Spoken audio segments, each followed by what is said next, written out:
and commitment to peace in the sub-region. We support in ECOWAS because in Mali, in Niger, in Burkina Faso, we have a very serious situation. We say thank you very much, President Buhari. Call in Baba. Senate concludes debate on 2021 budget with call for adequate remittance from MDAs of government.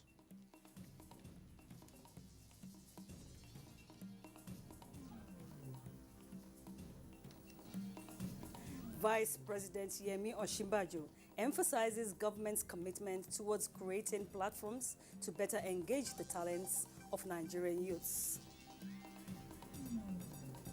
That we intend to, do the very best that we can, given the resources that we have. Sometimes it may not seem like that. Sometimes people may say, "Oh, see what they've just done. See another thing they've just done."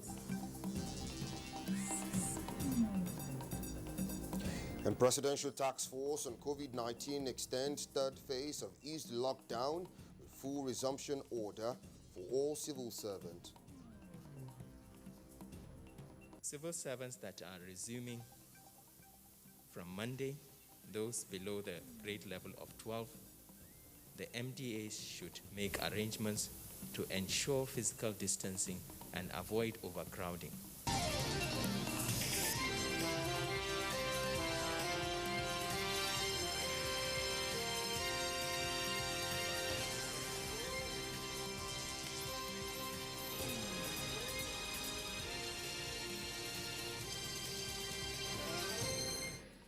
Various issues of mutual concern dominated discussions as President Muhammadu Buhari played host to his Senegalese counterpart, Macky Sall, and that of Guinea-Bissau, Umaru Sissoco Embalo. State House correspondent Adamu Sambo reports that the two visiting leaders applauded President Muhammadu Buhari for his leadership and genuine commitment to peace and sustainability across the West African sub-region. This is the first time President Muhammadu Buhari is hosting two West African leaders since the outbreak of the coronavirus pandemic. Reasons for their visit to Nigeria were not made public, and the high-level discussions held with President Muhammadu Buhari took place behind closed doors. NTA News, however, learned that issues of common interest between their countries were discussed, as well as those affecting the West African sub-region and the entire continent of Africa. Addressing newsmen shortly after, both President Macky Sall of Senegal and that of Guinea-Bissau, Umaru Sissoco Embalo, were full of gratitude to President Muhammadu Buhari for his sincerity of purpose and selfless leadership in the sub-region. I want to salute the great action of Nigeria against Boko Haram and how Nigeria is supporting the cost of this war, even in all the Chad Basin area. And also his support in ECOWAS, because in Mali, in Niger, and Burkina Faso, we have a very serious situation. We say thank you very much, President Buhari. Call in Baba. I give this name because his leadership makes some difference in the world. And I have for him in my heart, honest man. President Embalo recently named a major road in his country's capital city, Bissau, after President Buhari as a mark of appreciation for his enormous contributions to peace, stability, security, and democratic enterprise in Guinea-Bissau. The three West African leaders also discussed the present situation in Mali, which President Buhari had earlier described as welcoming and reassuring. As you know, ECOWAS was very involved since the beginning. They have 18 months transition, so we help and continue to support this transition, and we hope by the end of December of next year, they will come back to the normal institutional situation, and they will have election, and they can come back very strong. Key officials of the governments of Nigeria, Senegal, and Guinea-Bissau supported their leaders during the high-level engagement that lasted about 1.5 hours. From the State House, Adamu Sambo, NTA News. Also, President Muhammadu Buhari has described as welcoming and reassuring the successes recorded by the Economic Community of West African States, ECOWAS, in addressing the socio-political situation in the Republic of Mali. And this was while granting audience to Special Envoy and Mediator of the sub-regional organization to the West African nation and former President of the country, Dr. Goodluck Jonathan. State House correspondent Adamu Sambo has the details. Dr. Goodluck Ebele Jonathan, accompanied by the President of the ECOWAS Commission, Jean-Claude Cassibru, was in the State House to update President Muhammadu Buhari on the situation in Mali. The former Nigerian leader told President Buhari that a mission given to him by ECOWAS leaders is almost accomplished as a government with a large civilian phase has been inaugurated. He said both the President, Prime Minister and Cabinet Ministers have been sworn in, with the military having only 4 portfolios for serving officers. Dr. Jonathan said the government has indeed taken off, while the council, which will work like parliamentarians, will soon be inaugurated. He explained that the chairman of ECOWAS, President Nana Akufo-Addo of Ghana, would formally brief West African leaders on the matter soon. President Muhammadu Buhari expressed delight that the Mali situation had calmed down considerably following interventions by leaders of the Economic Community of West African States. As he puts it, during the closed-door engagement, we can't hop, step, and jump like other developed nations of the world, but one is delighted at the successes recorded. After the intervention by the military in Mali, ECOWAS had insisted on, amongst others, a transition government led by a civilian and return to constitutional order within 12 to 18 months. From the State House, Adamu Sambo, NTA News. In the meantime, Governor Simon Lalong of Plateau State has expressed absolute confidence in the ability of the federal government to genuinely reform the Nigeria police for effective service delivery in tune with the changing times. He said this while addressing newsmen after an audience with President Muhammadu Buhari. The governor called for patience, understanding and support of all Nigerians as efforts are intensified in the onerous task of achieving sustainable national security and stability for enhanced socio-economic development. State House correspondent Ramusambo has the details. Governor Simon Lalong, who is the chairman of the Northern Governors Forum, was engaged by President Muhammadu Buhari on a wide range of socio-political and security issues affecting the region, his state of Plateau, and the entire body politic. When you see things being done, it's good to also update him to tell him that yes, things are going our way now, because we're seeing training of community policing going on in our various zones. Particularly for me in Plateau State, a lot of them, about 70% of those who recruited for community policing are now in Makodi, having training. Just yesterday in my state, I appointed a new coordinator, an AIG, to take care of it. That is to tell you that things about security should be taken seriously. On the NSAS protest in parts of the country, the governor applauded the president for not only disbanding the security outfit in response to public outcry, but also his commitment to extensive police reform, saying, however, some states have genuine cases that need to be addressed. Let us not just say that we are throwing the baby with the bathwater. If there are good ones, you don't chase them away.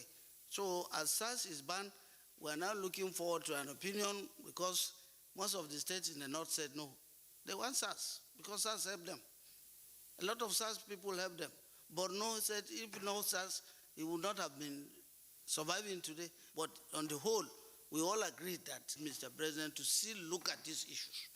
Look at these issues holistically and critically, so that we understand where we're going. But there must be reform, general reform within the police, so that we have a way forward. Governor Lalong also briefed President Muhammadu Buhari on preparations for the forthcoming National Festival of Arts and Culture to be hosted by Plateau State. Today, they know what is the status of coronavirus in my state. So business people are trooping into the place. And so we're very happy to invite people to move to Plateau to see the home of peace and tourism. President Muhammadu Buhari also granted audience to the chairman, caretaker, and extraordinary convention planning committee of the APC, Governor Mai Mala Buni of Yobe State, and his Jigawa State counterpart, Muhammad Badaru Abubakar. Details of their discussions were not made public. From the State House, Adamu Sambu, NTA News. And the Inspector General of Police has made a virtual appearance before the Nigeria Governors Forum on issues surrounding the banned Federal Special Anti-Robbery Squad, FSARS, and the recent rise on the spate of protest in some parts of the country. Abubakar Usman Akwanga reports that this was at the 19th teleconference of the forum under the COVID-19 new normal. Inspector General of Police Mohammed Adamu explains that the force has disbanded FSARS and initiated a new outfit named Special Weapons and Tactics, SWAT, which will undergo psychological and medical tests before training and deployment across the country. He says the police will leverage on the new Police Act 2020 to carry out extensive reforms and solicit support in actualizing a more popular and acceptable security structure. The IGP regrets ongoing demonstration after the police responded to the call on dissolution of SARS. The Nigerian Governors Forum urged the IGP to continue to partner states in order to secure the nation professionally. The forum is to constitute a panel for compensation for victims of police brutality during the nationwide protest and implement frameworks to meet concerns of only those affected during the social unrest. Nigerian Governors Forum appealed for proper remuneration of the force and regular training for them to be more determined in fighting crimes such as abduction, robbery, banditry, and insurgents, which have become nation's nightmare. In Abuja, Abubakar Usman Akwanga, NTA News. Now away from security matters to the legislature. The Senate has concluded debate on the 2021 budget as the appropriation bill passes second reading with emphasis on adequate remittances by ministries, departments, and agencies of government. National Assembly correspondent Ignatius Unko tells you more about this. It was the last lap of a three-day parliamentary debate on the 2021 budget at the Senate. Senators captured the features of Nigeria post-COVID-19 budget, which they believe needs concerted efforts from ministries, departments, and agencies of government. Committee on Finance and Economic Planning to engage the revenue-generating agencies constantly, almost on a monthly basis. There are many agencies of government that are supposed to be generating revenues, and they do so, but they don't remit everything that they're supposed to remit. Let us look at the structure of our governance. The resolve by the federal government to focus on ongoing projects in the capital component of the budget was described as a lifeline for Nigeria's infrastructural development. I believe the projects on infrastructure has gone on. The other one to sustain the economy is the issue of poverty alleviation. Commend the government for embarking on various projects, the ones that we have seen that are verifiable, and how best we can rise to the challenges, of the day. The legislators are hopeful that the 2021 budget implementation will be up to 100%. President of the Senate, Ahmed Lawan, has called on all Nigerians involved in the End SARS protest to remain patriotic and law-abiding as government is working assiduously to address all their demands, which has already started with the disbandment of the squad. There is no need to continue the protest. We should allow government to implement the demands that it had accepted from the protesters. Senator Stella Odua drew the attention of the Senate to the urgent need for the establishment of an intervention fund against flood and other effects of climate change, which appears to be ravaging homes and displacing people. And to ensure that we have permanent stoppage and minimize effects. Senate has confirmed the nomination of Nasir Issa Kwara as chairman and 11 others as commissioners of the National Population Commission. From the National Assembly, Ignatius Nkwo, NTA News. Still with the legislature, the Senate Committee on Appropriation, Senator Jibril Barrow, has announced that the Senate will commence the defense of the 2021 budget by ministries, departments, and agencies of government on Friday, the 16th of October 2020. Senator Barrow, who made this announcement shortly after meeting with the chairman of standing committees, said there will be a joint public hearing where members of the public are expected to make input on the budget on the 9th and on the 10th of November 2020. Reports to the subcommittee should be submitted to the Action Committee on the 11th to the 18th day of November 2020. The Action Committee will now, from Thursday the 19th day of November to Wednesday the 2nd day of December, collate the reports and then work on those reports and get everything ready for presentation to the Senate plenary, which is going to take place on the Thursday, 3rd day of December 2020. This is the news at 10, reaching you live on the network service of the Nigerian Television Authority. We'll take a short break now, and still ahead. NCDC confirms 148 new cases of COVID-19 in 13 states, plus the FCT. Stay with us.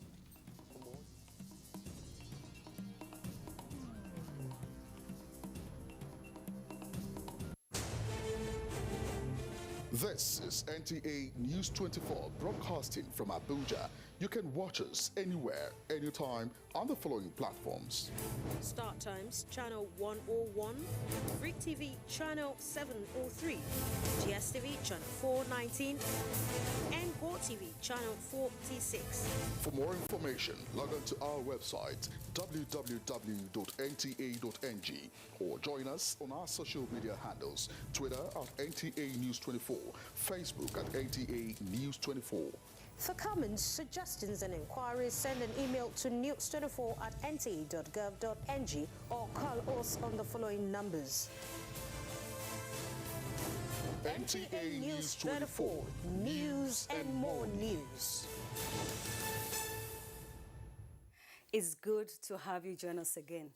Now, let's talk food security, which is one of the key priorities of the Buhari administration.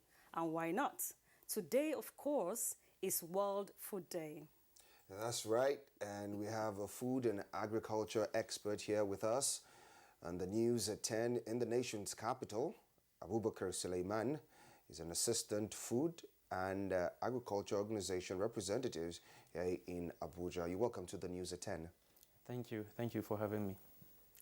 Now, so where are we now on food security in Nigeria? Looking at all the measures the government has put in place to make food abundant in the country. What's your view about that? Yeah, I think, to be honest, there has been quite a significant effort on the part of government and other partners to scale up interventions in the area of food security. Unfortunately, the country and let's say the world at large is facing a much bigger problem and external shock in the form of COVID-19. So despite the improvement, we still have to deal with the reactions and impact of COVID-19, particularly on food systems and food productions generally. You've remember Nigeria has had to go on lockdown for nearly 2-3 months, depending on the states. This has impact on resumption of farm activities. It has impact on input of farms that import largely dependent, and also more recently there are issues related to flooding, which has also caused some destructions of crop in the field, particularly in the areas where it is priority for rice production, talking about Kebbi and to some extent Jigawa State. So these are external shocks that has had negative impact on the otherwise modest achievement that has been recorded over the last few years. Nonetheless, we are seeing the numbers increasing in terms of yield. Nigeria has made significant progress in rice production, also in maize, and there are more effort coming towards improvement in dairy and other sectors. But we need to sustain this gain. We need to also understand the impact that external shocks have on the food production and food systems generally. All right, it's good you're talking about external shocks now, looking at the fact that we have flooding and some of these states have been affected, Niger State to be precise, and even Kebbi too. Now, what is FAO's priority policy on food security in Nigeria, and how successful as the FAO being in its effort to continue to deliver on its mandate in the country? Yeah, FAO has a broad mandate for not only food production, but broadly on food security, nutrition security, but in a more sustainable manner that has sustainable impact on natural resources and also on the other aspect of the food value chain. So broadly speaking, our mandate lies in our 5 priority areas, which we call the country programming framework. First of all, to improve the food security sector in a more sustainable manner, but more importantly, to support the government and the people of Nigeria in improving the policy and regulatory framework that will deliver the much needed food security and nutrition in the country. And thirdly, as I said at the beginning, also to improve the sustainable management and utilization of natural resources. As you are aware, agricultural practices globally have impact on climate, impact on environment, and so on and so forth. So if we don't have regulatory frameworks and good agricultural practices that will mitigate the impact, for example, of land degradation, overuse of water, and misuse of our ecosystems, our systems will still not be sustainable. It will not lead to the desired impact that we need to have. And then thirdly also, FAO has broad mandate in improving emergency management, humanitarian support to people affected by different forms of crisis. You know, we have to also work on the areas affected by the Boko Haram insurgency. For example, there are quite a number of people that are displaced. They have livelihood challenges, they have food security challenges, so we have to work together with our government partners to improve the situations on the ground, to support the IDPs, to support the returnees, and also to support the host communities who have had to, in some ways, bear the burden of supporting the IDPs. Because some okay. All right then, now you're talking about the challenges to food security in Nigeria. Now there are quite a number of challenges: access to good roads, mechanized farming, security for farmers to go to the farms to farm, because if the farmers don't go to the farm, how do we have enough food for everybody in the country? Now there are quite a number of challenges. How do you think these can be overcome, and what really is the role the World FAO is playing in helping countries overcome these challenges, especially Nigeria post-COVID-19? We still have COVID-19, but at least what is the FAO doing to assist Nigeria, and how can we make sure that these challenges are overcome? Okay, so let me start with the second question. Okay. FAO works across the globe to support countries technically, with sound technical advice and technical expertise.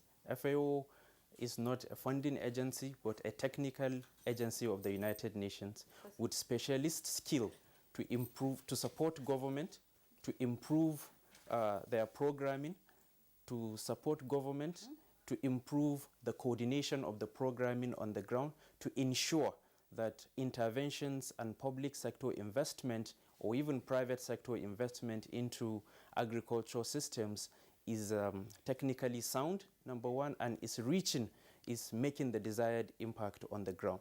So in this regard, we bring together different stakeholders from government, from the resource partners, from the development partners in a coordinated manner to not only formulate policies, but also ensure sound implementation, very good monitoring, evaluation, and also accountability, but more importantly, learning the lessons and also improve future programming. So to go back to your second questions, there are many activities and efforts of different stakeholders.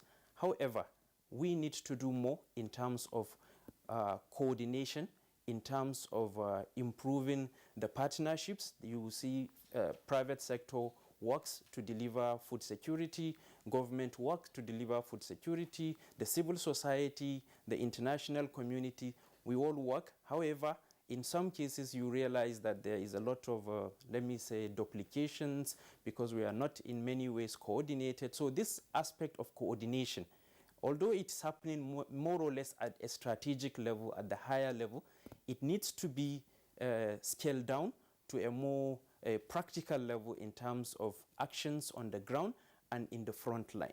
What happened? Okay. Thank you so much, Abubakar Sulaiman, Assistant Food and Agricultural Organization representative here in Abuja. We are grateful for your time with us here this morning.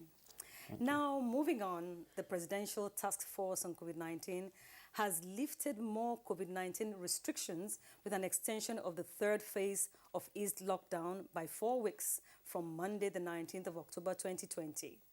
As it sounds, currently, civil servants of all grade levels can now resume work with strict compliance to all COVID-19 protocols and guidelines. Mitaripan reports. With COVID-19 positivity ratio now less than 5% in Nigeria, the PTF is preoccupied with striking a balance between saving lives and livelihood. Sporting leagues such as football and outdoor activities can now resume, but without mass gatherings exceeding 50 persons. NYSC orientation camps can now reopen alongside all schools in consultation with state governments. Amusement parks, gyms and cinemas are still to operate at half capacity, while worship places are to continue with existing guidelines and protocols. Meanwhile, the nationwide curfew still remains from midnight to 4 a.m., while bars, lounges and nightclubs are to remain closed. Civil servants that are resuming from Monday, those below the grade level of 12, the MDAs should make arrangements to ensure physical distancing and avoid overcrowding.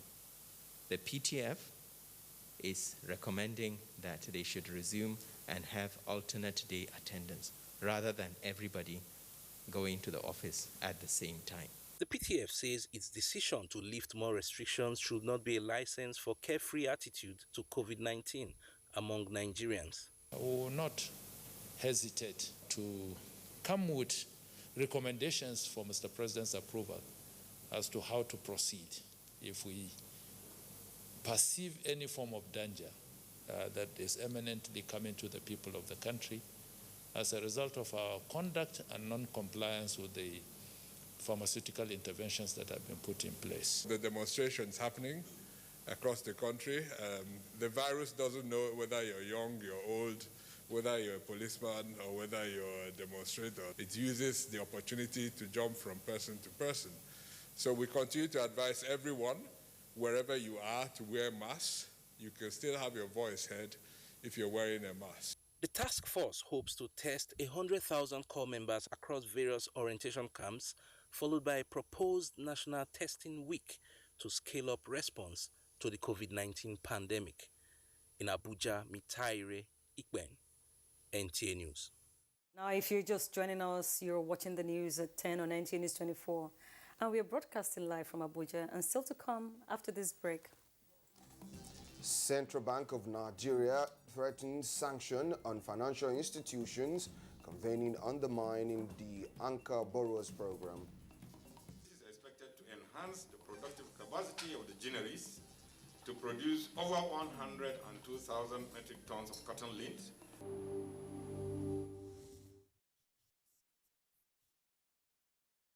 You can follow us on all our social media platforms: Facebook at NTA Network News, Instagram at NTA Network, Twitter at NTA News Now, YouTube at NTA News Online. Or visit www.nta.ng. For live streaming, visit www.nta.ng/live. Now, you can stay updated on the go, be it on your TV, iPhone, laptop, or iPad, or download the NTA mobile application from your Play Store or App Store. NTA, you can beat the rich.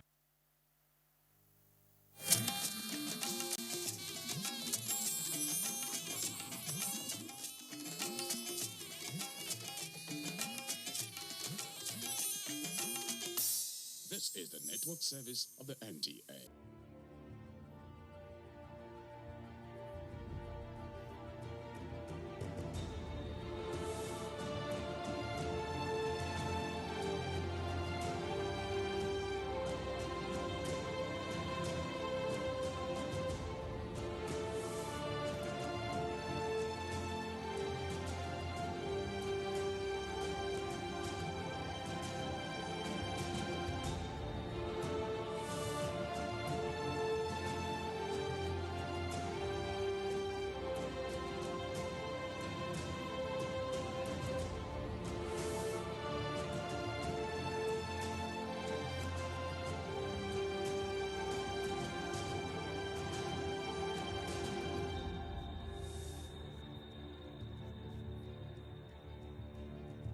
Earlier in the year, the Nigerians in Diaspora Commission held its first ever State Diaspora Focal Point Officers Summit, which was adjudged a huge success, themed Leveraging Diaspora Resources for National Development. Here we are again, once again, at the second edition of the State Diaspora Focal Point Officers Summit.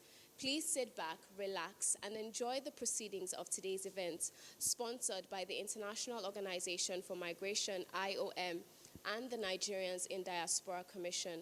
I am your host, Koinsola Adetumbi, of your favorite program, The Diaspora, here at the venue to take you through the event. Please stay tuned.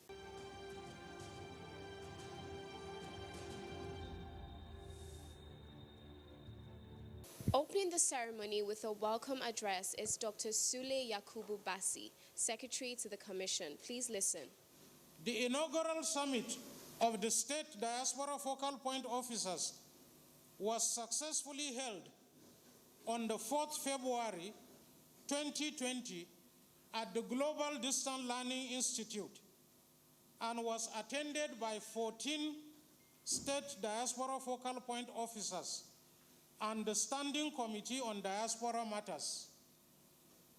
The proceedings of the summit have been published and are available for your records. It was graciously opened by the Honorable Minister of State, Ministry of Foreign Affairs, Ambassador Zubairu Dada, and funded by the International Center for Migration Policy Development.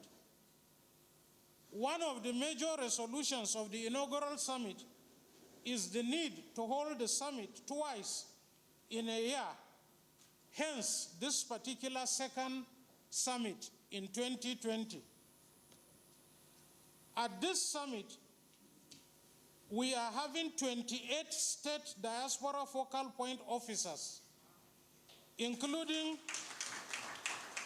the Federal Capital Territory, twice the number from the inaugural summit.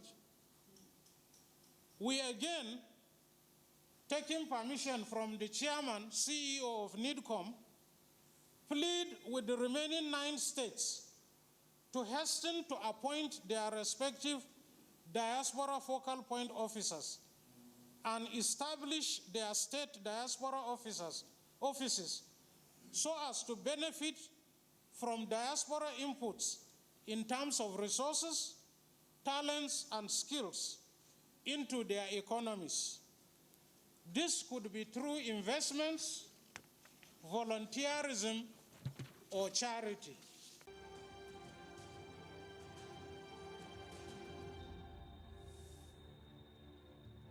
Thank you very much for that wonderful opening address. And now we have an address from the brain behind the initiative, our very own Mama Diaspora. Since we were established well over a year ago, something we've been here for 5 years, but it's just over a year. Clap for us for thinking we are 10 years old. We've tried to actualize the mandate, which is engaging the Nigerians in the diaspora in policies, projects, and participation in the development of our dear country, Nigeria. So we've been trying to mobilize Nigerians in the diaspora to get them to comprehend and align with the mandate of the Commission. But how can we do that without the states? And that is why we felt it was imperative for every state to have a diaspora focal person. And as Dr. Bassi has said, we're glad that today we have 28 or 31. I think 2 more we just got another letter a few days ago. So I think we're working effectively with 31. So the remaining states, I'm sure, will join us very, very soon. So I'm glad you're all here this morning. And I want to say how proud I am of all of you diaspora focal persons. We engage on WhatsApp. We debate a lot, and we have intellectual discussions. And I think your state selected the very best to represent the diaspora. It's a pleasure to work with you. As you all know, this is the second summit, and we're also glad that FCT finally joined us, because FCT is our chief host. And also, FCT has given us already a land that they call the Diaspora Medical City. So which will be open to the diaspora to have like a hub for Medicare in Abuja. So thank you very much, Madam, and our gratitude to the Minister of the Federal Capital Territory. Diaspora focal persons, you are an integral part of NITCOM, and we're here to say that we need to work together. So you are like our EXCO, basically. So this is our own executive council to take decisions together, to work together, so that the diaspora truly will be fully integrated. When we talk of diaspora investments, when they do come to Nigeria, they're not going to invest in Abuja. It's going to be various states. So that is why your being here is very critical. And we are glad that already we are seeing diaspora going to various states to invest. But as we share ideas and information together, we hear more from you. I know that Imo State has also at least had a plan to designate a place for the diaspora. So I hope that is still on, Madam Celia. I know that for other states, there are a lot of things going on for the diaspora. So as we share experiences, we want to hear more from you on engaging the diaspora. So at this meeting, we will consolidate on our last meeting as well as take stock of our performance. We'll also be introducing the National Diaspora Policy, which is before the Federal Executive Council for approval. We're hoping that when this policy document is approved by the Federal Executive Council, we have a policy document that we'll all work with. We also know that some of you are working on your own diaspora bill to have a law in Parliament to establish a diaspora agency. I don't know how you want to do it, but I know there's two states are doing that, Abia, right? And Kano is also, let's clap for those two states. And I hope by next year, every state will be doing something similar. And that is important to legitimize and make it possible for the diaspora to get more involved in the various states. NITCOM, on our part, will continue to provide the enabling environment to networking, exchange of ideas, and above all, provide the policy direction for a successful diaspora engagement for the socio-economic, political, and cultural development of our dear country, Nigeria. Other countries have tapped into their diaspora resources. We have no excuses not to do that in Nigeria. We can't be saying we are the best in the world and it will not translate into our country. And that is why we have no more excuses. We have NITCOM and we have you. So there are no more excuses to say, oh, we are the best. This is our potential. We have to make it happen. And we will collectively, together, make it happen.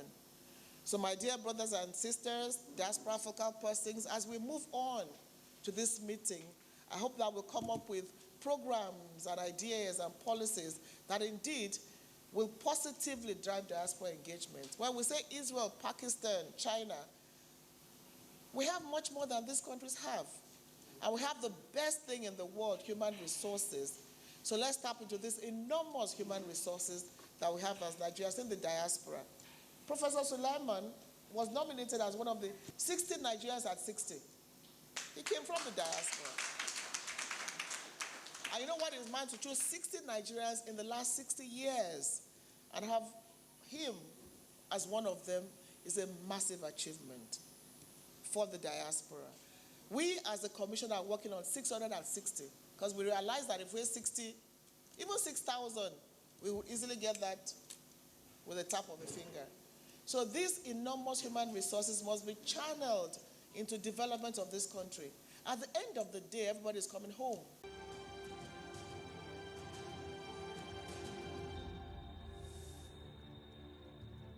Always on point. Thank you, Ma, for the address. As you can see, the event is going smoothly. We have another goodwill message from the Chief of Mission IOM, Mr. Frank Celestine, represented by Ms. Ukwamaka Osigwe. Please take a listen. At this second summit of State Diaspora Focal Point Officers and the Standing Committee on Diaspora Matters, organized by IOM in collaboration with the Nigerians in Diaspora Commission, NITCOM, within the framework of the European Union and IOM Initiative for Migrants Protection and Reintegration in Nigeria, funded by the European Union. Ladies and gentlemen, Nigerians in the diaspora have contributed substantially to the development of this great country. In 2017 alone, for example, Nigeria received remittances up to $22 billion and became the highest recipient of remittances in Africa and the 5th highest recipient in the world after India, China, Mexico, and the Philippines. This means the country receives more in remittances than in foreign direct investment. Official development assistance and other inflows.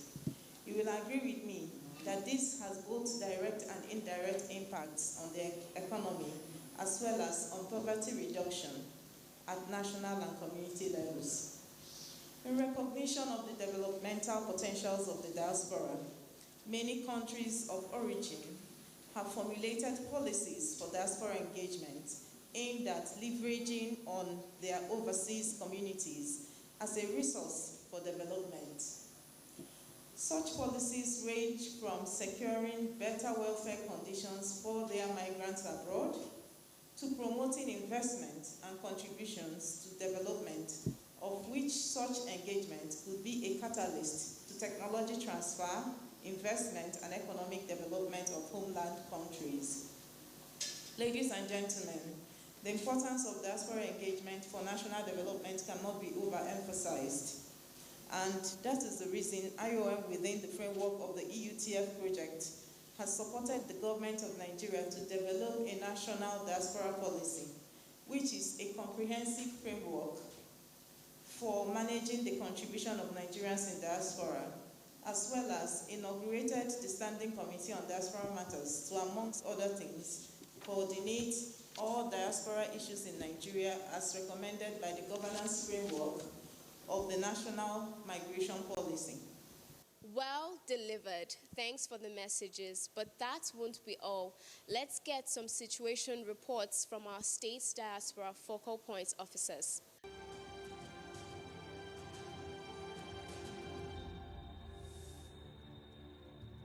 My name is Dr. Ngozi Obonna Erondo. I'm the Special Advisor to the Governor of Abia State, Dr. Okezie Ikpeazu. I've been the Special Advisor for about 2 years, almost 2 years, a year and a half. Prior to that, I was the coordinator for diasporans all over. So this was sort of a promotion. I live in the United States as well as Nigeria. We've had 2 sets of returnees. Last year, almost about this time, we had returnees from South Africa. We had about 30 returnees, and those were properly managed. We were able to give them some money to start with their lives, and we also were able to get them some training. Some of them were trained in business, some did hairdressing, some did farming, and so far they are doing very well, and I do check in on them. Recently we had one returnee from Lebanon, and right now she's taking some classes to do her WAEC. So she's currently in Abia State, and she's doing well. I'm also in touch with her. I do have, I would say, the most diaspora-friendly governor. So that has made it very easy to work in this atmosphere. So when I became the Special Advisor on Diaspora Matters, I set out to do a few things initially to make sure that the diasporans had a voice in the States.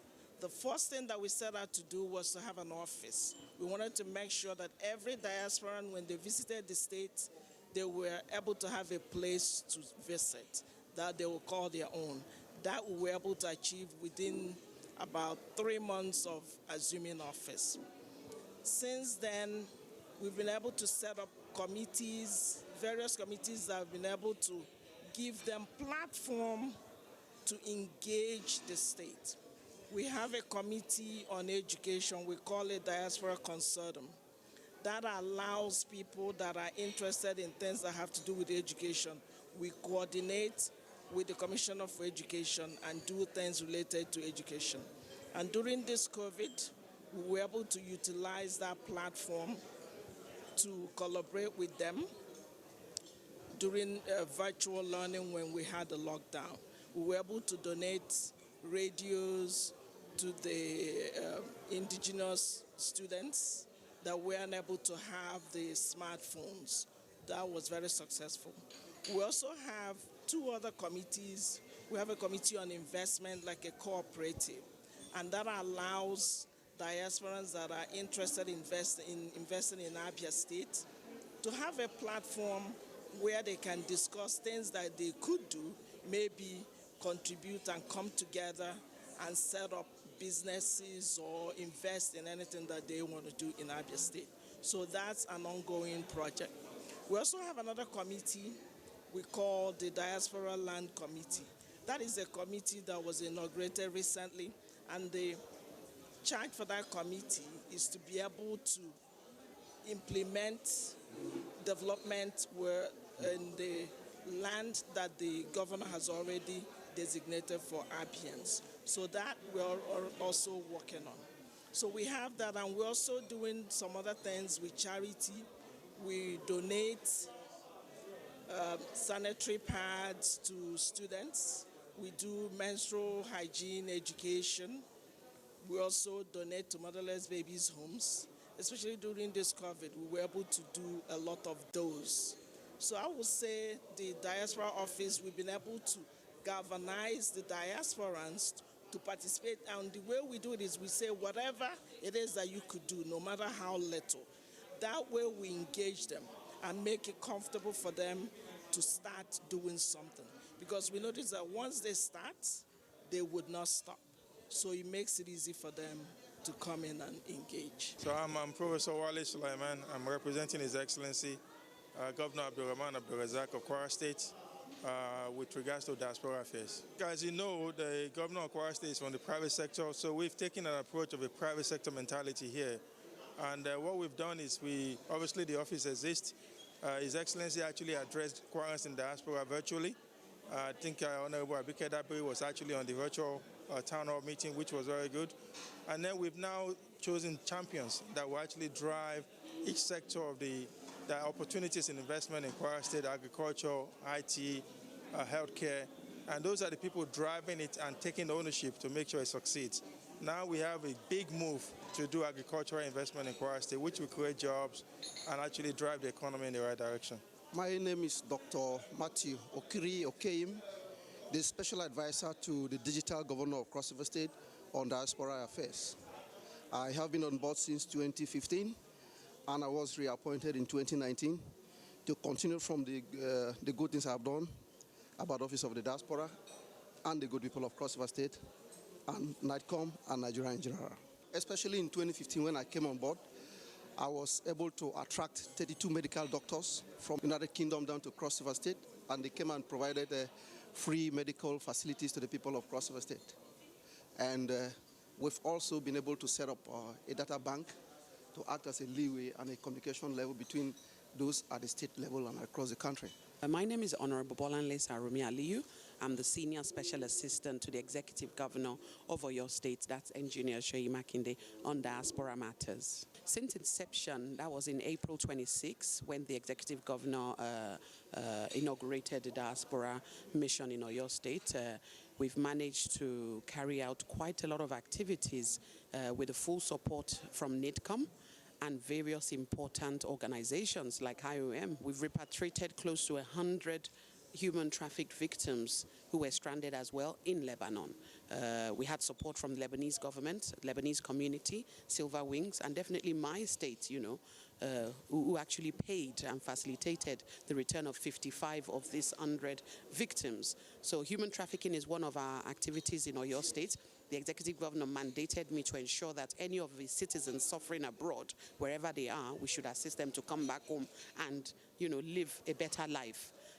Also, we have community development projects we are initiating to assist some of the governor's missions, which is centered around quality education and quality healthcare.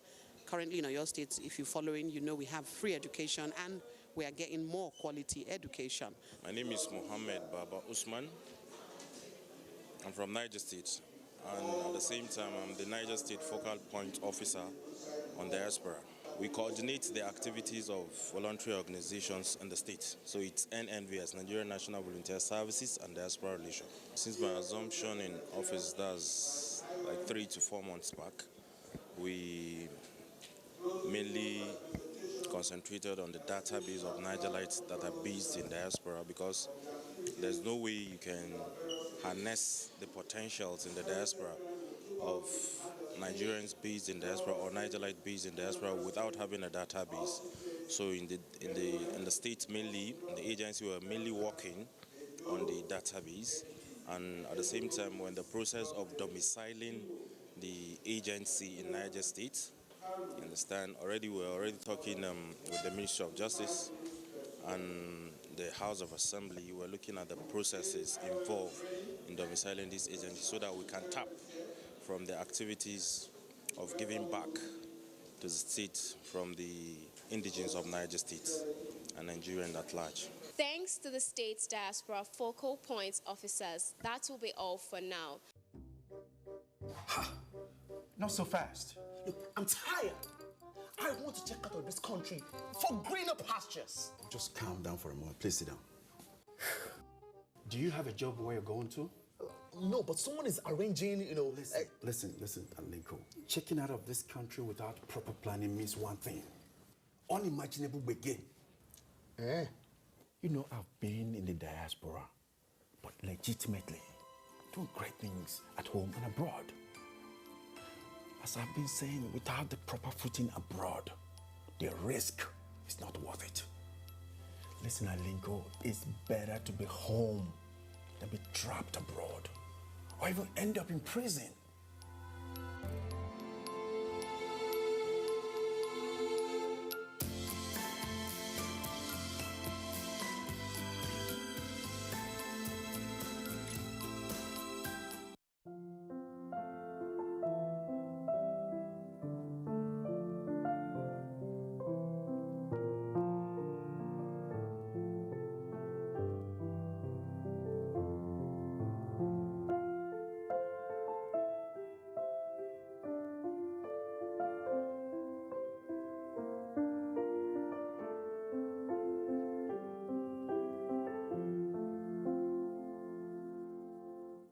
Thank you for staying all through the program. We hope it's been worth your while. And in case you have anything to share with us, please do not hesitate to do so, as we expect feedback on our show. Remember, you can reach us on all our social media platforms. On Facebook at Nigerians in Diaspora Commission, on Twitter at nidcom_gov, on our Instagram page at nidcom_gov, on our YouTube page at nidcom_gov, and on our website at www.nidcom.gov.ng. You can also join us on DSTV at NTA Network on Friday at 10:30 a.m., on NTA International on Tuesday at 6 a.m. and 10:05 p.m., on NTA News 24 on Friday at 2:30 p.m., and on Sunday at 10:30 a.m. You can also join us on WAP TV on Thursdays at 9 a.m. and on WTV on Wednesdays and Sundays at 8 p.m. I remain your host, Koinsola Adetumbi. See you next time.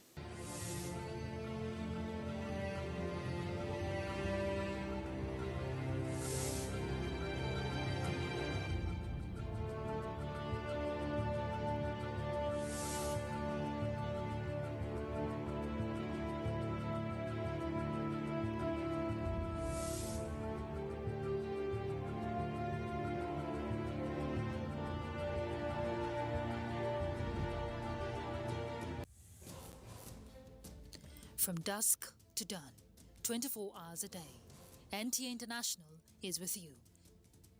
In your living room, office, and everywhere, anywhere. We provide the company you desire in terms of balanced and up-to-date news, programs, and the best of entertainment.